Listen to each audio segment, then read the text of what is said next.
इस बड़ी ईद पर लेकर आई हूँ आप लोगों के लिए एक बड़ी ही गज़ब की धमाकेदार गोश्त की रेसिपी।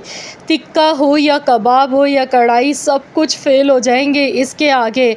एक बार गोश्त की ये रेसिपी ज़रूर बनाकर देखें। बहुत ही कम मिर्च मसालों के साथ आज हमने बनाई है ये रेसिपी। अस्सलाम वालेकुम दोस्तों, आज मैं आपके लिए लेकर आई हूँ एक बड़ी ही ज़बरदस्त सी गोश्त की रेसिपी। इसके लिए हस्बे ज़रूरत कुकिंग ऑयल लेंगे। अब इसमें 3 दरमियाने साइज़ की स्लाइस में कटी हुई प्याज शामिल कर देंगे। प्याज को गोल्डन कलर आने तक अच्छी तरह से सबसे पहले फ्राई करना है। तो यहाँ पर देखिए प्याज का कलर चेंज होने लगा है। अब इसमें हम गोश्त शामिल कर देंगे। तो यहाँ पर 1 किलो मैंने गोश्त लिया है, हड्डी वाला 1 किलो इसमें गोश्त शामिल कर दिया है। अब गोश्त को अच्छी तरह से प्याज के साथ इसी तरह से फ्राई कर लेंगे। इससे ये होगा कि गोश्त की एक जो स्मेल होती है कच्चेपन की, वो ख़त्म हो जाती है। तो यहाँ गोश्त को अच्छी तरह से पका लेंगे जब तक कि गोश्त का कलर चेंज नहीं हो जाता है। साथ ही में इसमें फिर हम पिसा हुआ लहसुन का पेस्ट डालेंगे। तो यहाँ पर देखिए गोश्त हमारा बहुत अच्छी तरह से फ्राई हो रहा है। तो इसमें 2 चम्मच बड़े भर के पिसा हुआ लहसुन का पेस्ट मैंने शामिल किया है।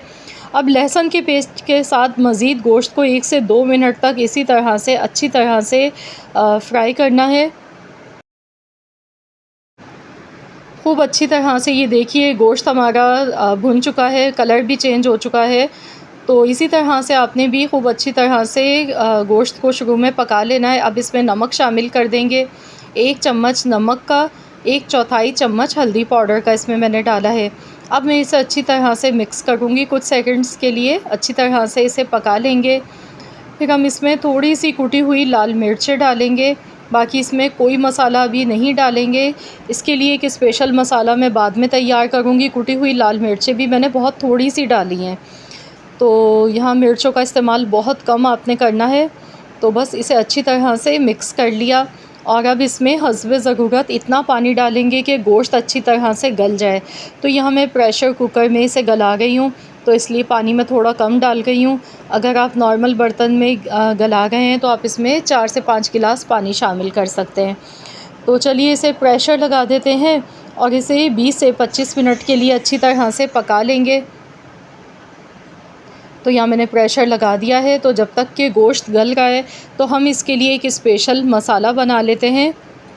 तो यहाँ मसाला बनाने के लिए जो चीज़ें हमें चाहिए वो कुछ इस तरह से है। 1 चम्मच यहाँ पर ज़ीरा लेंगे, 1 चम्मच साबुत काली मिर्च लेंगे, 1 चम्मच भर के साबुत धनिया मैंने लिया, सब्ज़ इलायची हैं 3 अदद, जावित्री के 2 फूल हैं, जायफल का 1 टुकड़ा है, 1/4 टुकड़ा है। तो ये सारे मसाले हमने इस तरह से लेने हैं। इन्हें रोस्ट नहीं करना है, इसी तरह से हम इन्हें पीस लेंगे। तो यहाँ मैं इन मसालों को पीस लेती हूँ।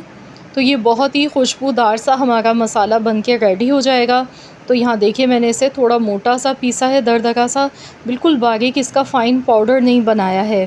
तो ये मसाला रेडी हो चुका है। तो चलिए देख लेते हैं। यहाँ पर गोश्त भी देखिए हमारा अल्हम्दुलिल्लाह गल चुका है। यहाँ मैंने 25 मिनट के लिए प्रेशर लगा दिया था। अब इसकी अच्छी तरह से भुनाई करनी है।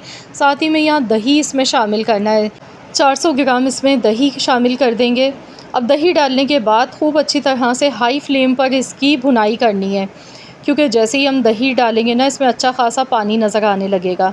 तो बस इसे अच्छी तरह से भूनते जाएंगे। साथ ही में जो मसाला रेडी किया है खुशबूदार, ये मसाला भी पूरा इसमें शामिल कर देंगे। अब हम इसकी अच्छी तरह से भुनाई करेंगे, 2 से 3 मिनट ही लगेंगे। पानी इसका सारा खुश्क हो जाएगा। इतना भूनेंगे कि ऑयल जो है ना इसका अलग से सेपरेट हो जाए और मसाला अच्छी तरह से भुन जाए। तो खूब अच्छी तरह से हाई फ्लेम पर गोश्त की भुनाई कर लेते हैं। तो फ्रेंड्स, आप जल्दी से मुझे कमेंट्स में बताएं कि आप किस जगह से, किस कंट्री से या फिर किस सिटी से मेरी इस वीडियो को वॉच कर रहे हैं। अगर वीडियो पसंद आ गई है तो इस वीडियो को लाइक कर दें।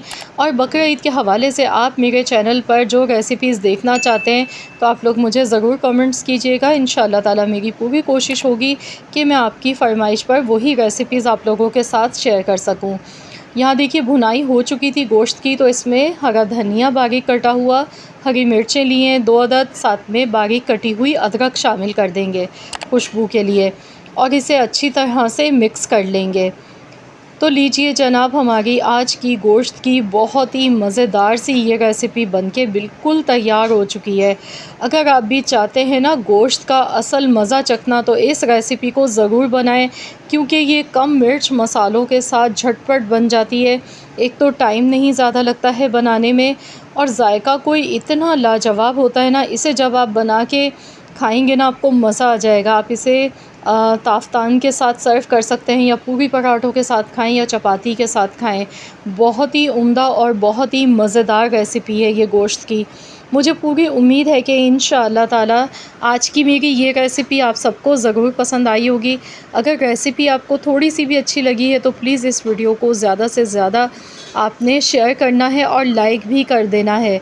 और हाँ, अगर आप मेरे चैनल पर नए हैं, आपने अब तक चैनल को सब्सक्राइब नहीं किया है, तो चैनल को भी ज़रूर एक बार सब्सक्राइब कर लीजिएगा, और साथ ही में दिए गए बेल आइकॉन को प्रेस कर दीजिएगा, ताकि आपको मेरी हर नई आने वाली वीडियो का नोटिफिकेशन सबसे पहले फ्री में देखने को मिल सके। मिलते हैं इंशाअल्लाह ताला एक और नई मज़ेदार सी यूनिक रेसिपी के साथ। तो जब तक के लिए अल्लाह हाफ़िज़।